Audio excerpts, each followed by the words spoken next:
अगर आप attacking player हैं तो आपको एक अटैकिंग रैकेट चाहिए, और अगर आप डिफेंसिव प्लेयर हैं तो आपको एक डिफेंसिव रैकेट चाहिए। मगर आज हम आपके लिए एक ऐसा रैकेट का रिव्यू लेकर आए हैं जिसको आप गेम के दौरान ही अटैकिंग या डिफेंसिव मोड में स्विच कर सकते हैं।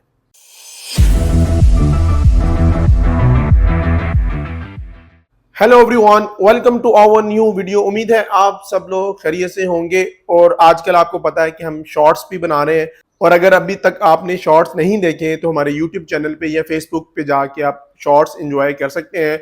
और आप हमें बताएं कि आपको हमारे शॉर्ट्स कैसे लग रहे हैं। हमारी कोशिश ये है कि शॉर्ट्स के थ्रू आप तक और मैसेज पहुंचाया जाए, अवेयरनेस पहुंचाई जाए या नॉलेज पहुंचाया जाए। तो आज की वीडियो जो है वो बेसिकली एक रिव्यू वीडियो है, और आज की वीडियो में हम जिस रैकेट को रिव्यू करने जा रहे हैं वो कंपो का टॉप एंड मॉडल है। यानी कंपो की जो प्रोफेशनल सीरीज है उसमें से एक मॉडल हमने चूज किया है। उस मॉडल का नाम है कंपो तेजी 2।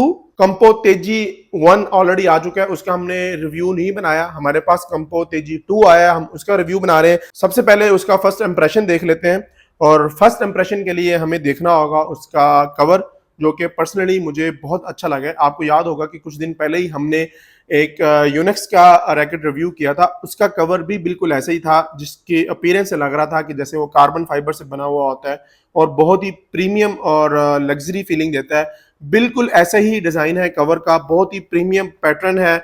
आप उस पैटर्न को फील कर सकते हैं। लगता ही है कि ये कार्बन फाइबर से बना हुआ है, लेकिन ऐसा नहीं है। ये बेसिकली जो मटेरियल है उसका फैब्रिक है, और बहुत ही जबरदस्त कुशन वाला ये कवर है। हम जैसे इसको खोलते हैं, जिप के ऊपर भी आपको ब्रांडिंग नजर आ जाएगी। खोलने के बाद अंदर भी आपको कुशन नजर आएगा, और कुशन के ऊपर कंपो की एज यूजुअल ब्रांडिंग आपको नजर आएगी। अंदर बहुत ही खूबसूरत रैकेट है। जब इस रैकेट के बारे में मैं स्टडी कर रहा था, मैं इस रैकेट की स्पेसिफिकेशन को देख रहा था रिव्यू के लिए, तो पर्सनली ये रैकेट मुझे बहुत अच्छा लगा। और सिर्फ इस रैकेट की वजह से मैंने नीयत की है कि इंशाल्लाह ईद के बाद मैं खुद दोबारा गेम स्टार्ट करने वाला हूँ। और जब मैं गेम स्टार्ट करूंगा तो यही रैकेट मैं चूज करूंगा अपने लिए। वो रैकेट जब मैं यूज करूंगा तो उसका एक रिव्यू दोबारा बनाऊंगा, और मैं आपको बताऊंगा कि मैंने कितनी टेंशन यूज की है, कौन सी स्ट्रिंग यूज की है, कौन सी ग्रिप यूज की है। लेकिन ये रैकेट वाकई ही बहुत मजे का। अब इस रैकेट में सबसे जो खूबसूरत बात है, जो मुझे अट्रैक्ट की है, यूनिक्स के बहुत सारे मॉडल्स में वो फीचर आता है, कंपो के इस मॉडल में भी है, वो है इसका मोड शिफ्टर। बेसिकली जैसा मैंने आपको इंट्रो में बताया कि आप अटैकिंग प्लेयर हैं तो आपको अटैकिंग रैकेट चाहिए होता है, अगर आप डिफेंसिव प्लेयर हैं तो आपको डिफेंसिव रैकेट चाहिए होता है। लेकिन आजकल गेम इतनी ज्यादा फास्ट हो चुकी है कि एक अटैकिंग प्लेयर जो है वो सिर्फ अटैकिंग प्लेयर नहीं रह सकता, और एक डिफेंसिव प्लेयर जो है सिर्फ डिफेंसिव प्लेयर नहीं रह सकता। हाँ, ये बिल्कुल ऐसा हो सकता है कि उसकी कुछ क्वालिटीज दूसरी क्वालिटी से बेहतर हो, अटैकिंग या डिफेंसिव, लेकिन दोनों ही गेम उसको करनी पड़ती है। इस रैकेट के अंदर वो फीचर है कि आप अपनी गेम के हिसाब से आप इस रैकेट की साइड को चूज कर सकते हैं, और उसी तरह ये रैकेट परफॉर्म करना शुरू कर देगा। बेसिकली इस रैकेट की दो साइड्स हैं, एक अटैकिंग साइड है और एक डिफेंसिव साइड। अगर यहाँ पे मैं आपको क्लोजली दिखा सकूं और अगर आप देख सकें, तो यहाँ पे आपको शाफ्ट पे नजर आएगा डिफेंड लिखा हुआ ग्रीन कलर के अंदर। और बिल्कुल इसी तरह अगर मैं शाफ्ट को स्विच करूं तो यहाँ पे आपको ऑफेंसिव लिखा आएगा रेड कलर के अंदर। और बिल्कुल इसी तरह पूरा रैकेट का एक थीम है। अगर ये वाली साइड देखें तो आपको ग्रीन कलर में नजर आएगी, और अगर आप ये वाली साइड देखें तो आपको ये रेड कलर की नजर आएगी। बिल्कुल इसी तरह ये वाली आपको ग्रीन कलर की नजर आएगी। जो रेड कलर की साइड है वो आपके अटैकिंग के लिए यूज होगी, और जो आपकी ग्रीन कलर की जो साइड है वो आपकी डिफेंस के लिए यूज होगी। अब ये काम किस तरह करता है, आपने मेरी बहुत सारी वीडियोस में एक चीज जरूर नोट की होगी कि मैं रैकेट की स्टिफनेस की जरूर बात करता हूं, और मैं हमेशा आपको ये बोलता हूं कि जो अटैकिंग प्लेयर्स यूज करते हैं रैकेट, या जो बहुत ही प्रोफेशनल लेवल पे रैकेट यूज होता है, वो रैकेट हरगिज फ्लेक्सिबल नहीं होता। तो अक्सर जो आपको कुछ लोग जो है वो रैकेट को बहुत ज्यादा फ्लेक्स करके दिखा रहे होते हैं कि देखें जी रैकेट की कितनी ज्यादा फ्लेक्सिबिलिटी है, तो वो एक रेड साइन है। वो रैकेट प्रोफेशनल लेवल पे यूज नहीं हो सकता, बल्कि रैकेट जितना ज्यादा फ्लेक्सिबल होगा वो उतना ज्यादा चीप है, उतना ज्यादा नॉर्मल क्वालिटी का मटेरियल यूज किया गया है, वो हरगिज आपके प्रोफेशनल लेवल को सूट नहीं करेगा। रैकेट जितना ज्यादा स्टिफ होगा उतना ही ज्यादा आपको वो सूट करेगा अगर आप अटैकिंग गेम करते हैं या आप प्रोफेशनल लेवल पे खेलते हैं। बिल्कुल इसी तरह इस रैकेट के अंदर जो मेजर डिफरेंस है, इसकी जो रेड साइड है वो ज्यादा स्टिफ है, और अगर हम इसकी ग्रीन साइड की बात करें तो वो रेड साइड के कंपैरिजन में ज्यादा फ्लेक्सिबल है। यानी ये कम स्टिफ है और रेड साइड जो है वो ज्यादा स्टिफ है। बिल्कुल इसी वजह से आप जब रेड साइड को यूज करते हैं तो आपको स्टिफ शाफ्ट मिलती है, स्टिफ से आप ज्यादा अच्छा ऑफेंसिव तरीके से खेल पाते हैं, ज्यादा अच्छी स्मैश कर पाते हैं और ज्यादा अच्छे अटैक्स कर पाते हैं।